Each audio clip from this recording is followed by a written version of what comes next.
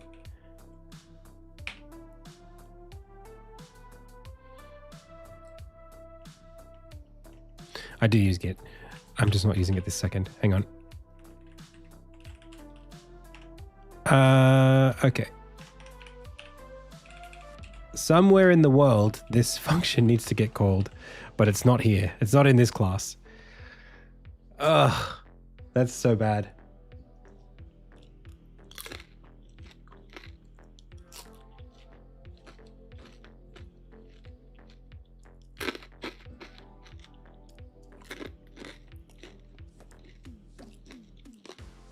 Yeah, I know where it's going.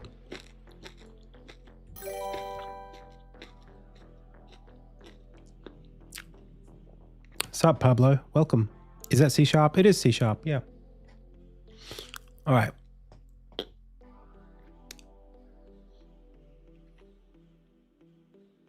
All right, I know what I'm doing.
Where is this going?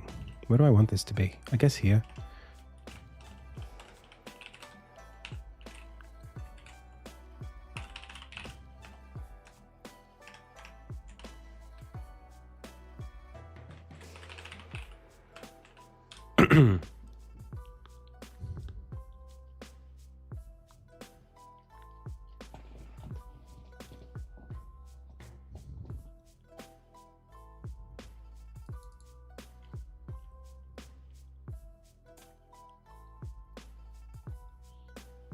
Is there any pixel artist I'd recommend apart from myself? For what? To commission through, or just that I like?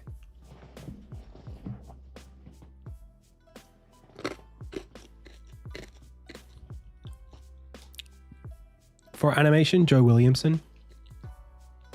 My inspirations? I don't really have inspirations.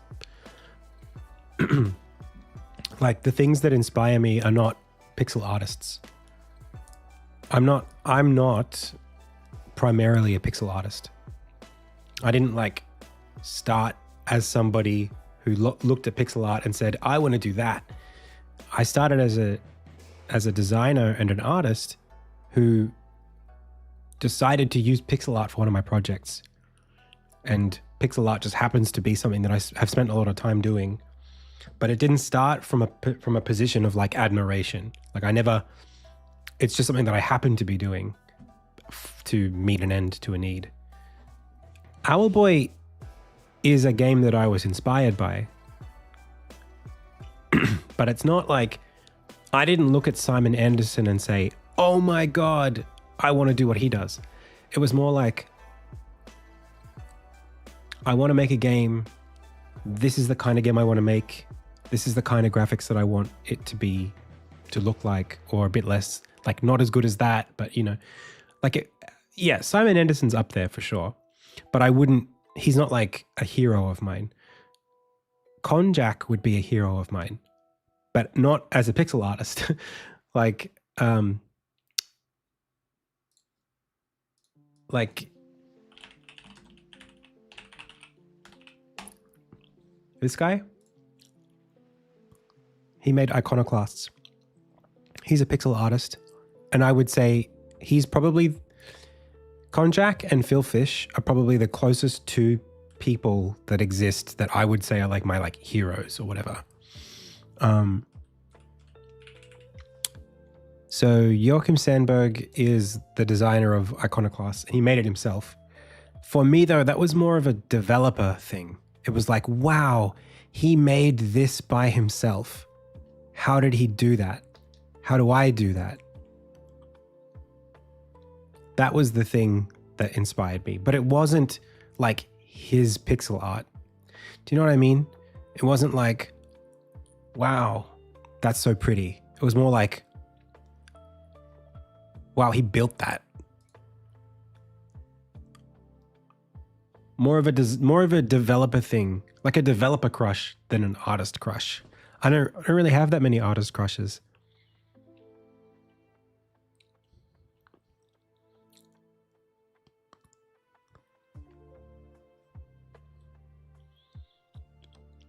It'd be better if I did. Do you know, like, originally, I would have said something like Tetsuya Nomura. Like, his art inspired me a lot as a kid, like Kingdom Hearts.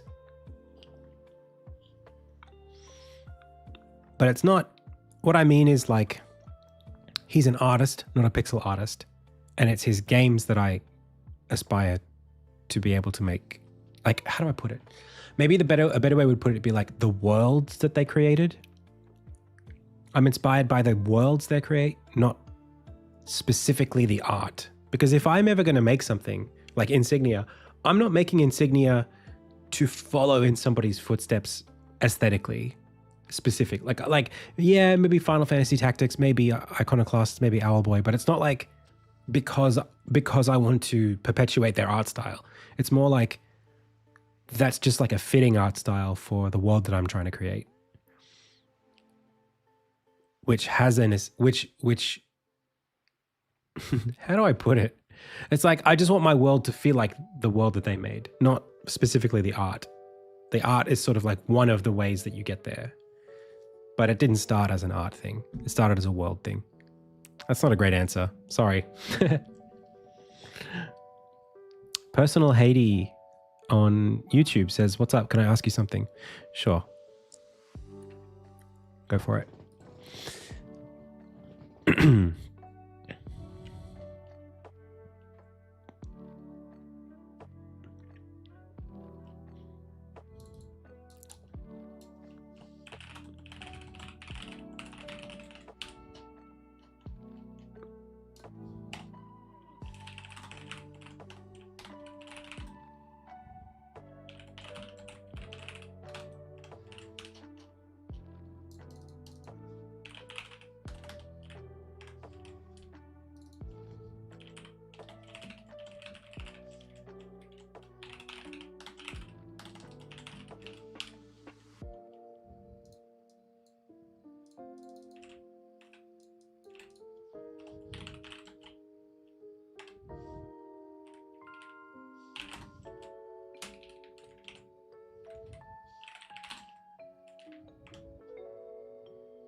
This is so complicated.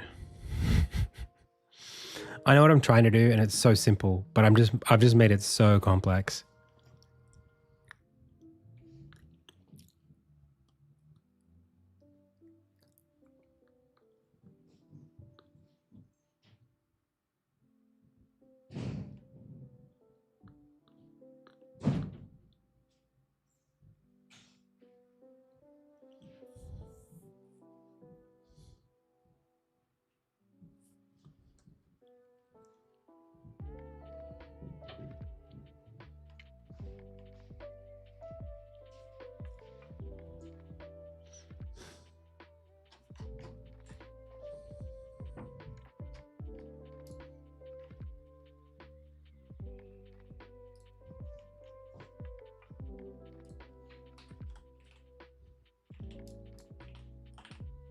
I'm so close.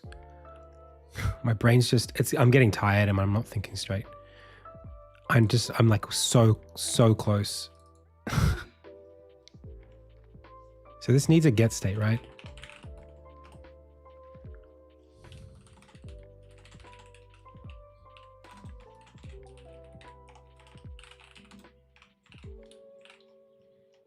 And then when I enter, we say,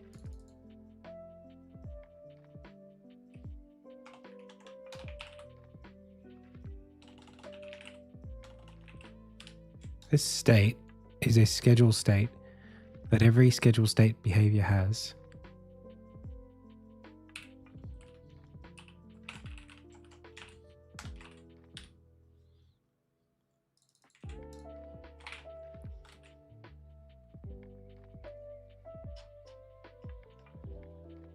Okay. Playing is true, state.enter, if playing, state.do. If is complete, exit. Yeah, that might work. Oh, God. Hey, Wanderer. How's it going? Yeah, good to see you.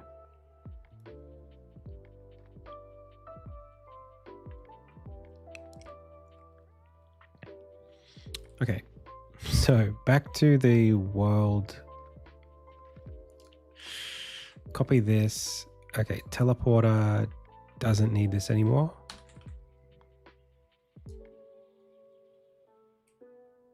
But we do need a...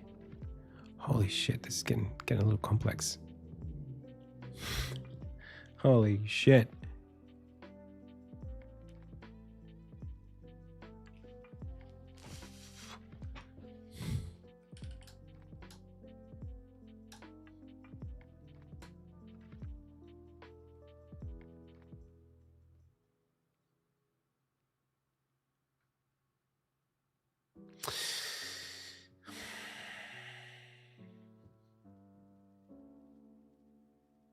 No.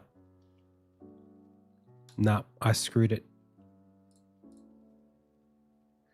Gosh, that is just so... I made that so complex. Ah, that sucks. Damn it. I just set it up just a little bit wrong.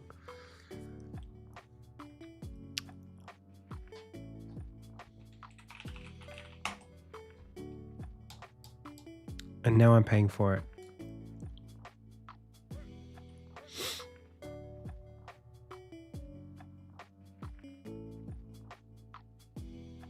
Maybe there's a way out of this.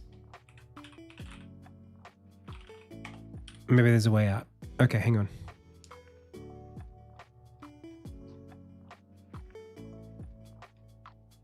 Maybe I had it right the whole time. Yeah. Oh, hang on. Oh my gosh. I'm so crazy. I'm such an idiot. Sorry, chat. I just made this so complicated for no reason.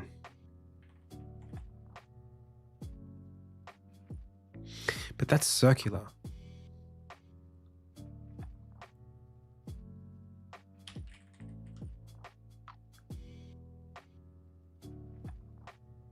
That's circular.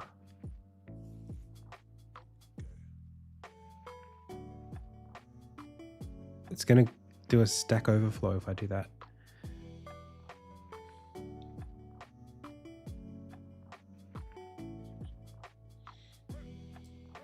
Or, hang on.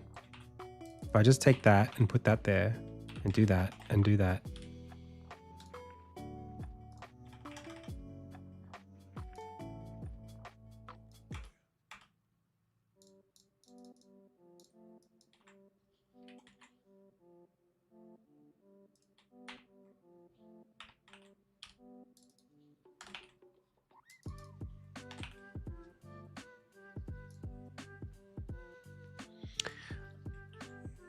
I don't know. Oh, it feels so bad. I'm so anxious about it. I'm not able to compile that code in my head. So I don't know what's going to happen. Oh my God. Literally the last 20 minutes wasted just because I have no idea what I'm writing. This is not my usual experience. Dude. Okay. Let's see it. I don't care.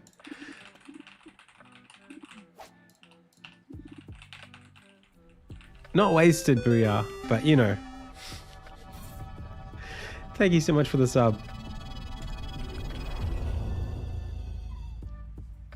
I have to go after this. If this works, we cheer and we leave. Hey! But it's not working. Because we didn't pause it properly. Hang on. We're so close.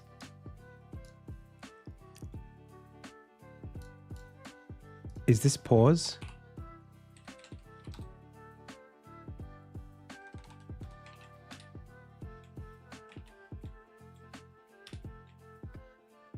Oh.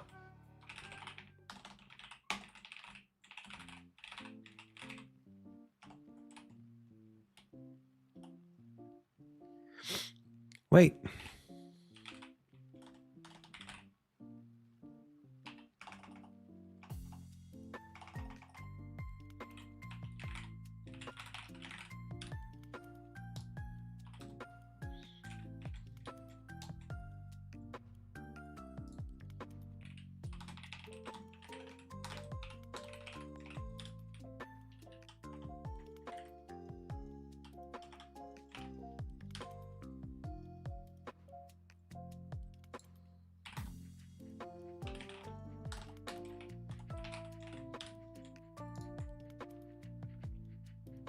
One, two, three.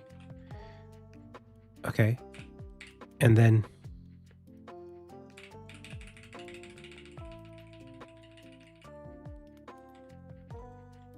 What are you doing? Get back here.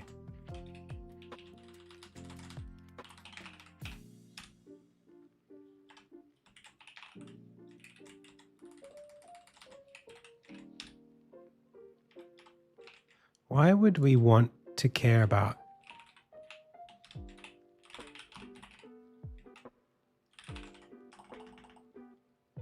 What does this get us? Set up quest beacons and icons. Oh, okay. We almost cheer. We almost cheer. We're one little beat away. That's just salt.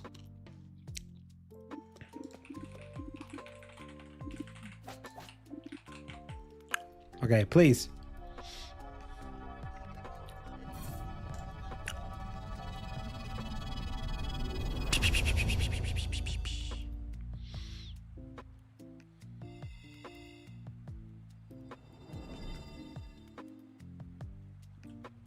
Come on.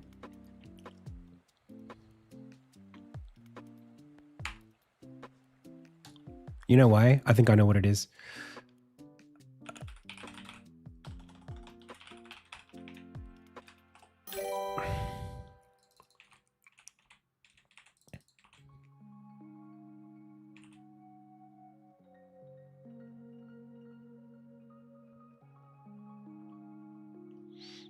I think it's just this do depth.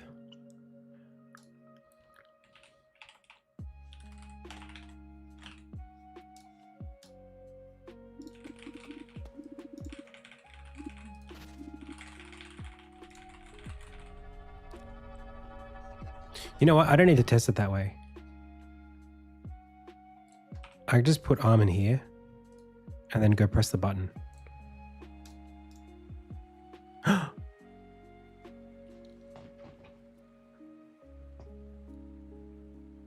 It didn't happen. Close, set menu state.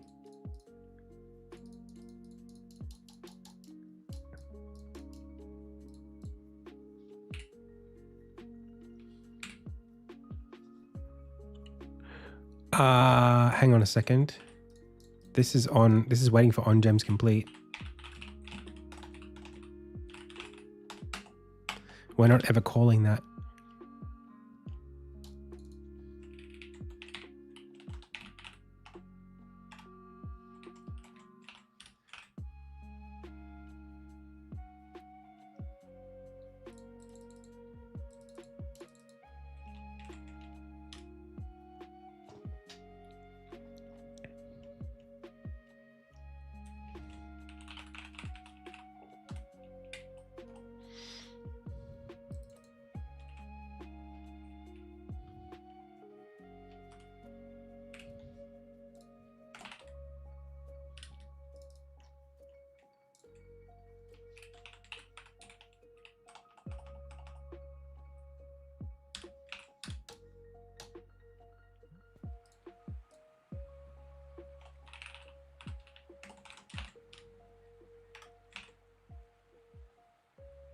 What?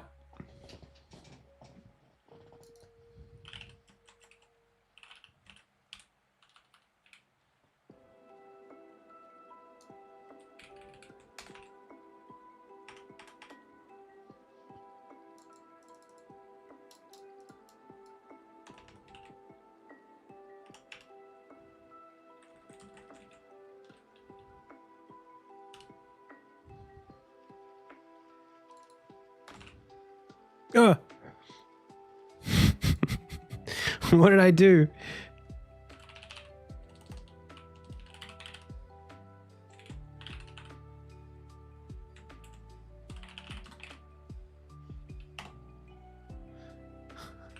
Jesus Christ.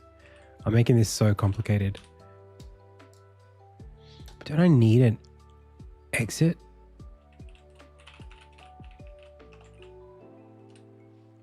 Abstract. Is that not what that is? Oh, but I need a... It's this.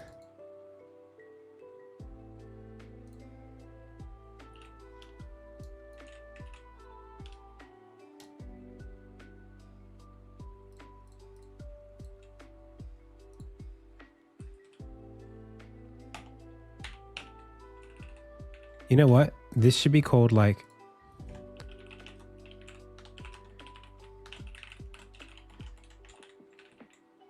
on state exit, and then we call exit, and then we just get out of here.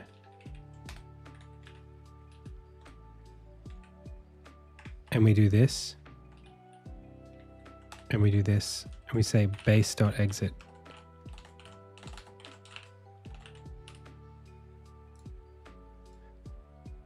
What the heck? What the heck am I doing? It's an abstract void schedule state.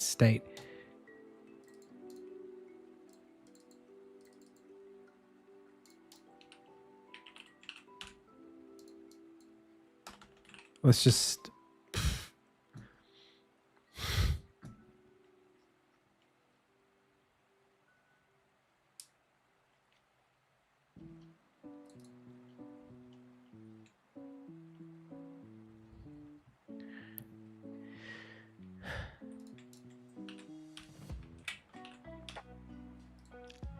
Wait, oh my God.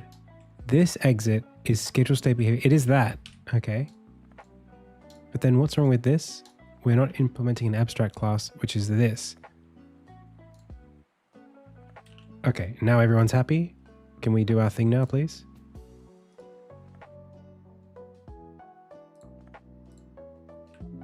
I want to go watch a movie. I want to go finish my night. Okay, let's try again. Please. 3, 2, 1, go. Damn it. Okay.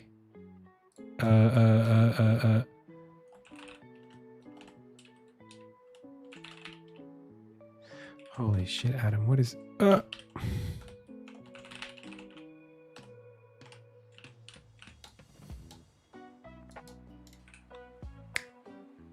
Great. They're never disappearing from this. It's never happening. Okay.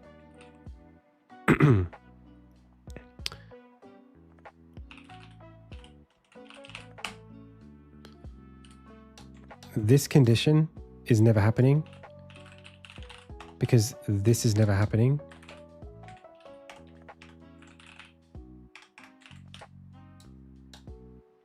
Because it's never getting called. Because we're almost there. Because this is never getting called.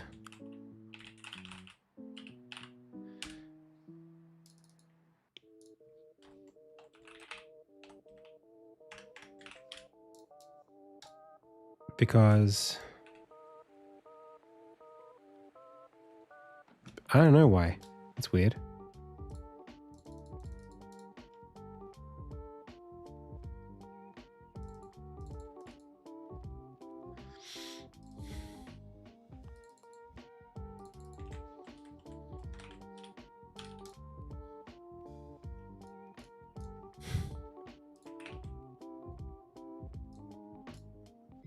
Just cheat it.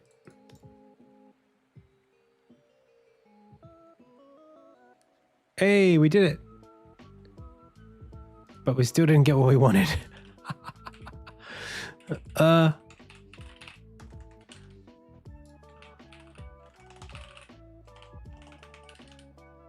Gems.remove this.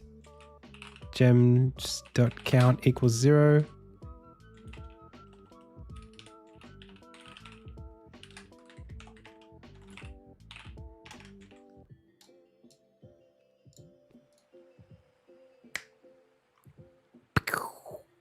Still didn't get called. What?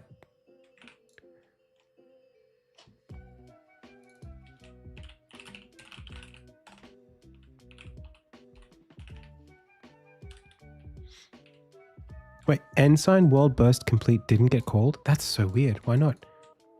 Because playing was false?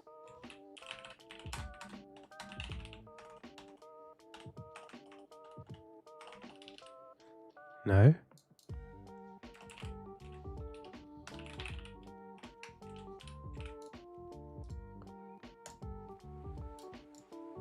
Boom. Pop. Okay, it's never happening. Okay. Wait, so playing is false. Playing is true. Does this happen? Oh my gosh. I'm wrong.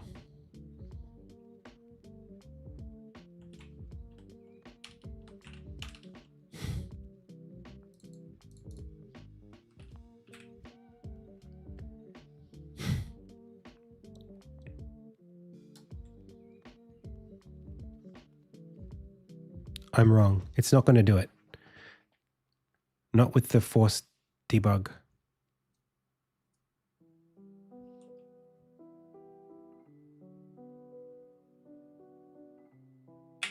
This class is so problematic. This, I should never use this. This is really bad. This shouldn't be an abstract class. This should be a virtual class or whatever. The one where you can't define a body for it. This was such a mistake today to use this.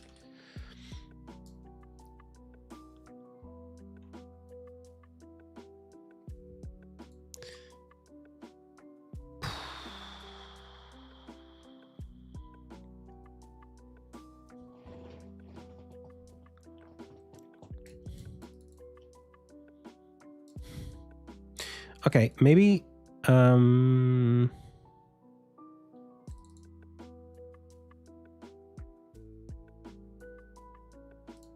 got a better idea.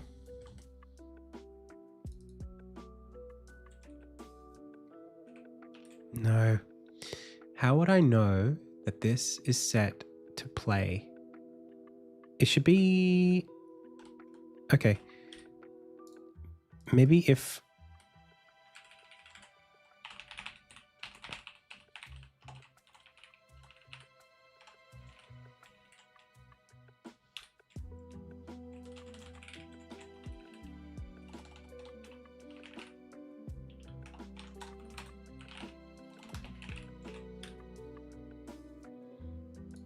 Oh, I hate that.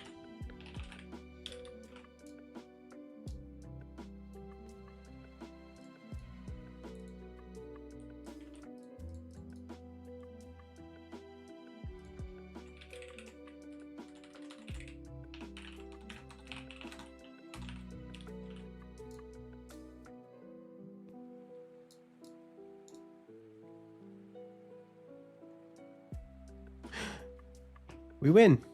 We did it.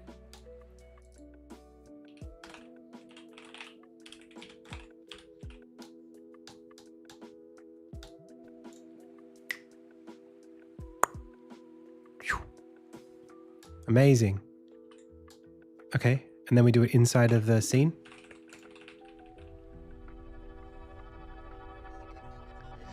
Oh shit. That took so long. Thanks, Pepperoni. Okay, they leave. No, come on. Gah. Why?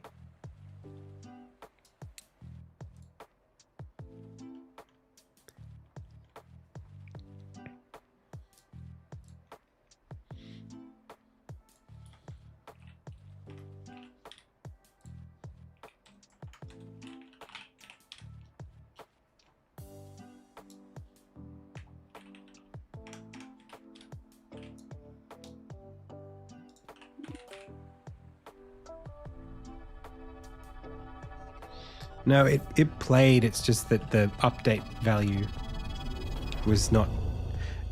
This is a bad class. It's a class that it's a.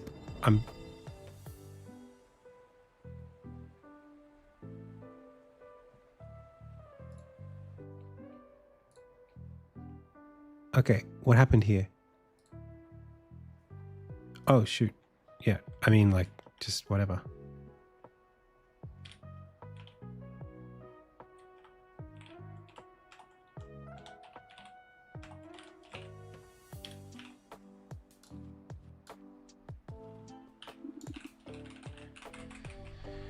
Oh, we did it, Reddit.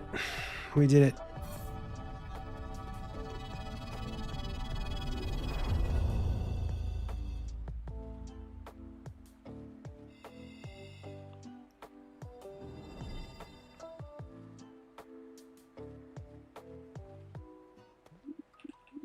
Nice, dude. Nice, nice, nice.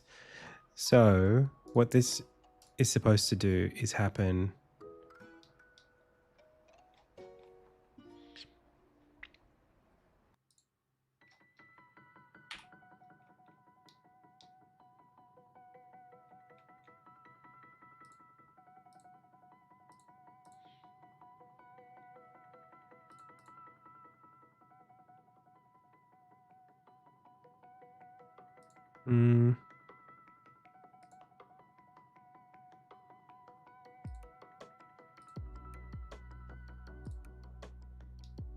Where is the ensigns flying away? Where is that? You would think it would be here.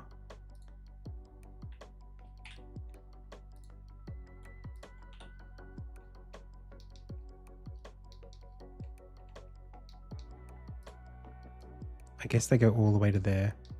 So then this line should happen here.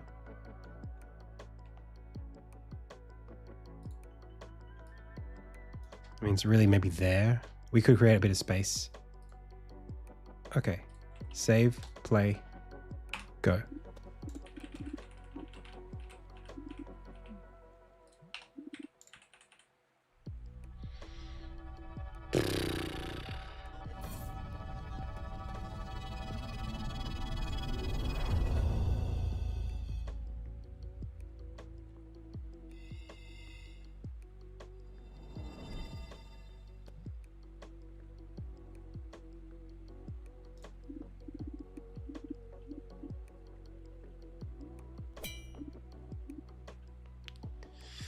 Great.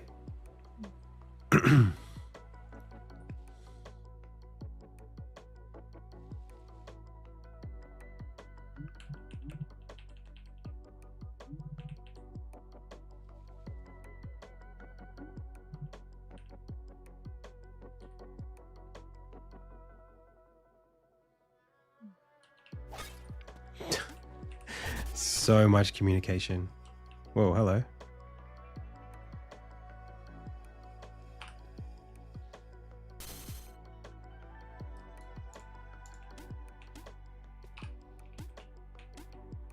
That was very slow.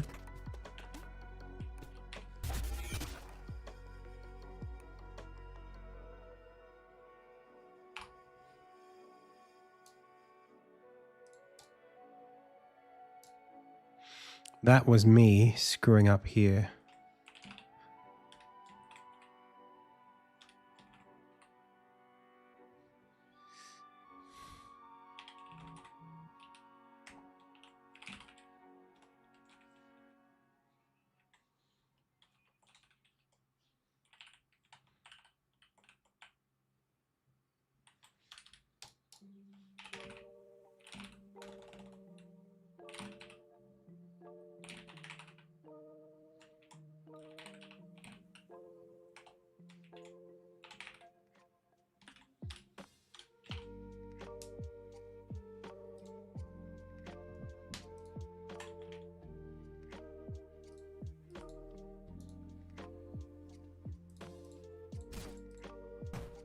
The heck?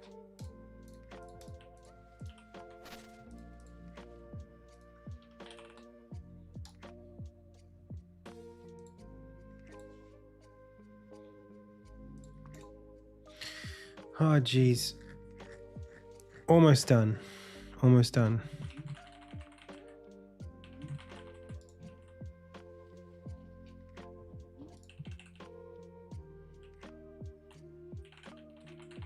This should work. Okay.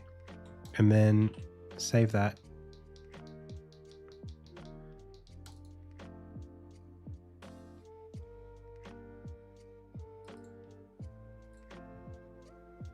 Ah, just...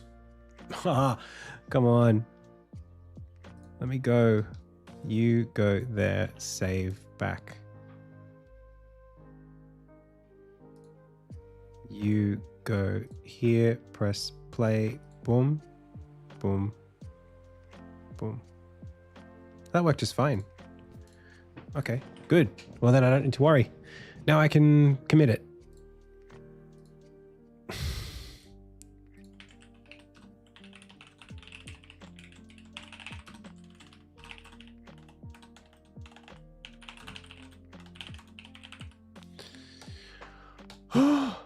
Jesus.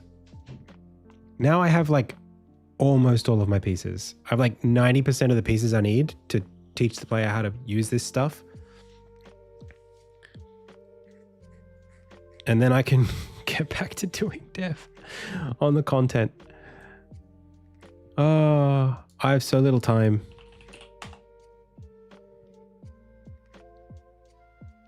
$139. Let's go, chat.